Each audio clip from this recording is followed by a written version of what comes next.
PTI ने score किए 176 और क्यू ने किए 10, लेकिन मैं थोड़ी सी तवज्जो आपकी दिलाना चाहता हूं। I just received a letter from Chaudhry Shujaat.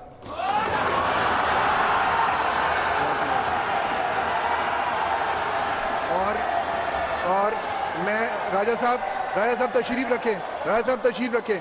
No राजा साहब, नो, लेट मी स्पीक। उसके बाद लेट मी स्पीक। एक मिनट, आप लोग तशरीफ रखें। This is not the way. मैंने बात मुकम्मल नहीं की अभी। राजा साहब तशरीफ रखें आप प्लीज। मैं आपको बात करने दूंगा मौका। लेट मी फिनिश, मैं आपको मौका दूंगा। ये गलत, ये हरकत नहीं चलेगी यहां पे। ये हरकत बिल्कुल नहीं चलेगी।